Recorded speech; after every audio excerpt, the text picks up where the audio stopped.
Today we'll review the properties of parallelograms. Your essential question: what relationships exist among the sides of a parallelogram, the angles, the diagonals of a parallelogram? So these properties are important to pay attention to. If a quadrilateral is a parallelogram, then opposite angles are congruent. So take a look at the diagram. Angles J and L will be congruent, and K and M. Second property: if a quadrilateral is a parallelogram, then its consecutive angles will be supplementary. That is, any two angles that are consecutive. They are in a row, like angles S and T, or angle T and U, or angle V and S. When you add them together, you'll get 180 degrees. Property 3. If a quadrilateral is a parallelogram, then its opposite sides are congruent. So side AB and DC are congruent, as are sides AD and BC. 4. If a quadrilateral is a parallelogram, then its diagonals bisect each other. So take a look at the diagonals in the picture. NP and QO. Where they intersect, that will be the midpoint. That point E is the midpoint not only of diagonal NP, but also of diagonal QO. So you'll be solving problems that will require you to know these properties and apply them, such as this example here. And what we want to do is find the value of x. So when you look at the diagram and you find out that this is a parallelogram, we know that opposite sides are congruent. So 3x plus 10 equals 7x minus 8. You can solve that equation and you'll get x equals 4.5. In the same diagram, if I asked you to solve for y, what you want to think about is that the diagonals bisect each other, so point T is the midpoint of diagonal PR. So we're going to set those two pieces equal, and then we'll solve for y. So notice I've applied the properties of parallelograms to solve the problem. Okay, here I'm asked to find the value of h and then the value of j. Let's look for h. H pertains to two sides which in a parallelogram, when they're opposite each other, they're congruent. So we're going to set 10h minus 1 equal to 6h plus 5.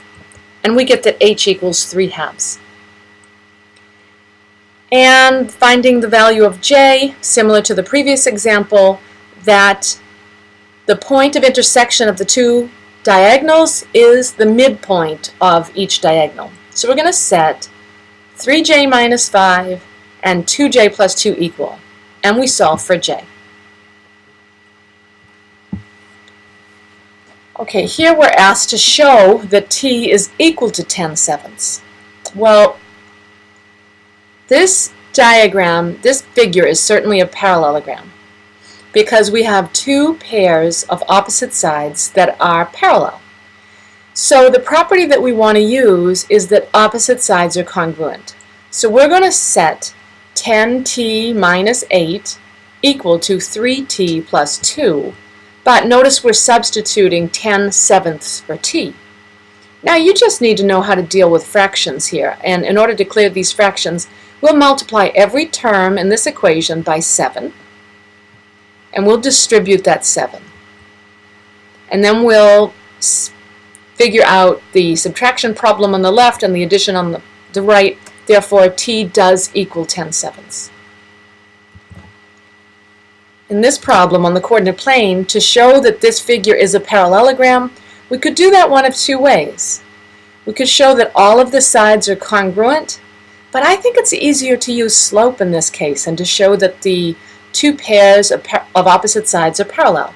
So let's look at the slope of AD and the slope of BC.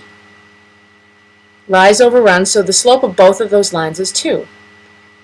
And the slope of AB and CD are both 0 because they are horizontal lines.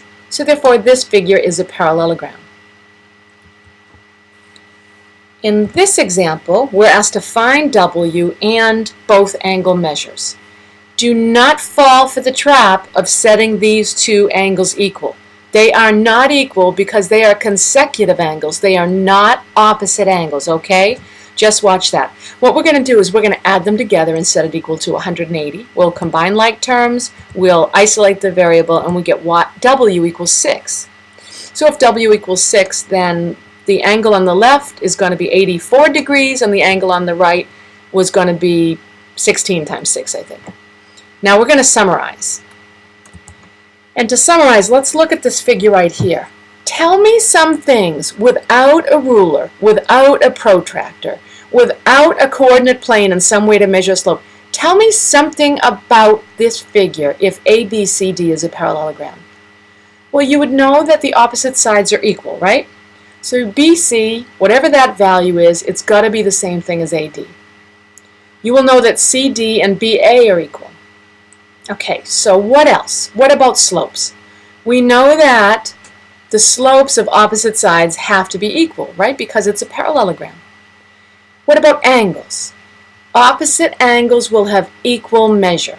So angle C and angle A, they're going to be congruent, as are angles B and D. Do we know anything else? Yeah, we know that consecutive angles will be supplementary, right? So angles C and B, when you add them together, equals 180. And finally, do you know anything about point E and how that point behaves with the diagonals CA and DB? So I used Sketchpad to make this diagram, and then I measured those distances with Sketchpad. So just take a peek there and make sure that you're clear. Because this is a parallelogram, all of those measurements must be congruent if it is a parallelogram.